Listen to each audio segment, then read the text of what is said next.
Selamat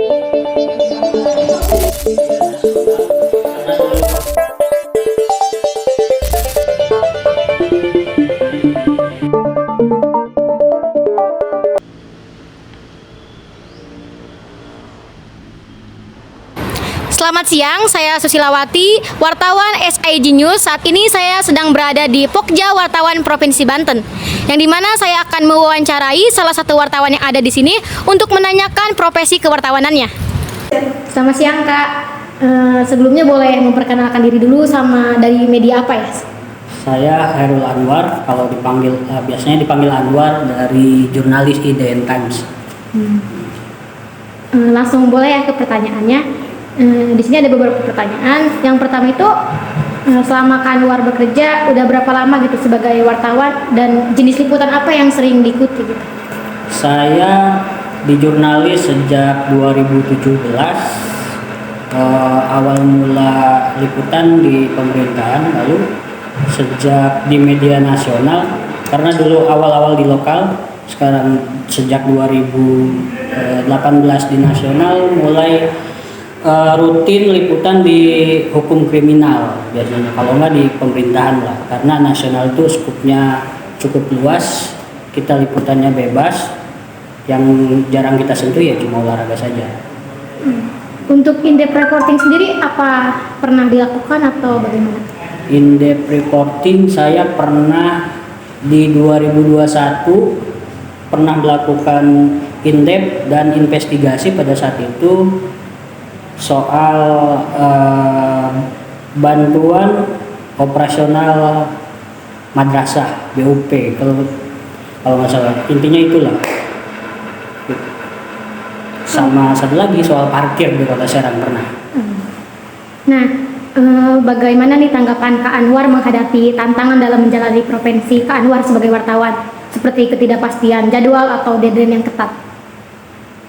Kalau soal deadline dan sebagainya, kita di daerah sih tidak terlalu dikejar deadline, kecuali memang ada peristiwa besar seperti tsunami dan bencana waktu itu kayak di Lebak ya, soal banjir bandang di Lebak. Nah, kita dikejar deadline mati-matian, kita kadang tidur seadanya di mana aja gitu loh, asal ketemu tempat kita tidur. Dan ya di perjalanan ketika kita ke lokasi harus mengirimkan beberapa produk kita ke kantor gitu loh. Itu ketika deadline. Kalau liputan harian ya nggak ada soal deadline. Terus juga ada nggak sih pengalaman Kak Anwar yang menegangkan atau berbahaya saat melakukan liputan? Kalau saya pengalaman menegangkan, memang beberapa hasil produknya cukup prosesnya menegangkan. Soal waktu investigasi bantuan operasional madrasah di 2021 itu cukup menegangkan menurut saya, karena yang tema yang kita angkat adalah bantuan madrasah yang notabene itu bantuan sekolah keagamaan, tapi itu di maksud saya ada dugaan-dugaan pelanggaran mulai dari pemotongan dan sebagainya. Itu cukup menguras tenaga dan cukup menguras karena sempat ada teror sampai ke keluarga ketika saya mengulik soal isu itu. Nah, itu yang cukup ini ya. Oke, terus juga nih untuk perkembangan teknologi dan media sosial itu mempengaruhi pekerjaan Kak Anwar nggak sebagai jurnalistik atau wartawan? Kalau mempengaruhi ya mempengaruhi, ada dua sisi sih, ada positif dan negatif. Positifnya ya sekarang kita mendapatkan informasi lebih mudah. Ketika ada peristiwa kebakaran atau bencana dan apapun itu sudah ramai di medsos, itu mempermudah kita. Tapi bahayanya ketika orang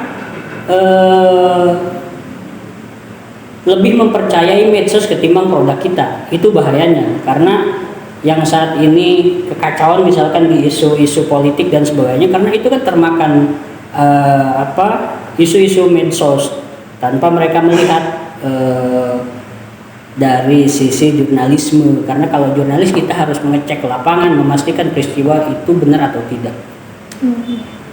Ini terus juga selama menjadi wartawan nih, bagaimana cara Kak Anwar menjaga etika dan integritas dalam jurnalisme, terutama dalam situasi di mana tekanan politik sama tekanan ekonomi?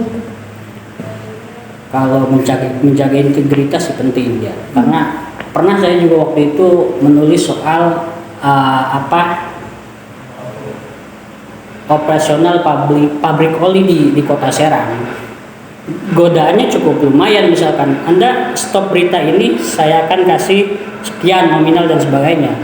Itu godaan-godaan gitu semakin sering, tapi dibalik itu karena kita seorang jurnalis yang memiliki tidak begitu integritas sih, tapi memiliki hati nurani, bicara soal lingkungan ya, bicara kemanusiaan, kita lanjutkan ya, paling godaan itu sih.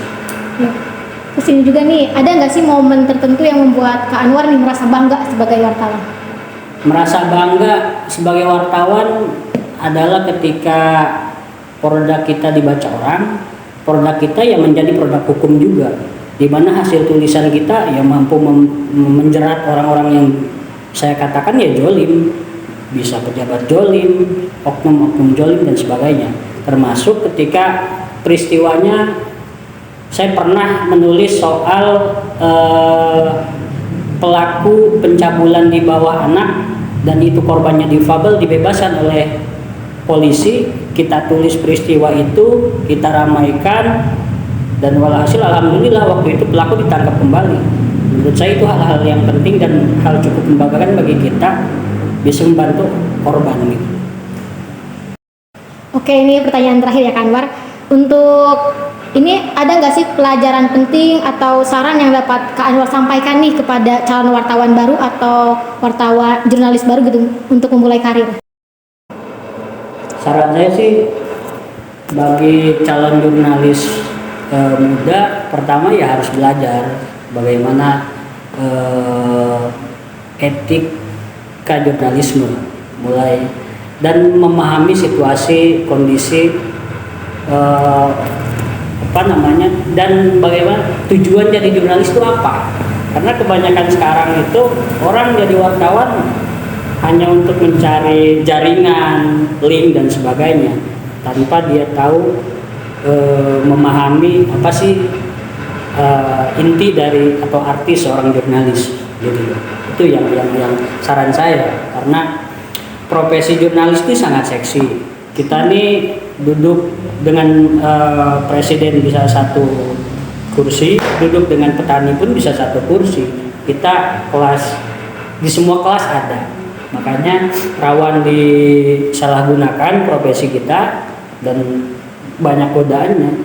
Makanya yang paling penting adalah jaga integritas sebagai jurnalis gitu. Ini terakhir banget nih, dari terakhir juga. Closing statement atau yang pengen disampaikan untuk anak-anak muda yang calon wartawan? Apa ya? Ya tetap belajar aja lah menurut saya. Mungkin untuk pertemuan kita dengan Kak Anwar cukup sampai di sini. Saya Susilawati dari SIG News. Terima kasih.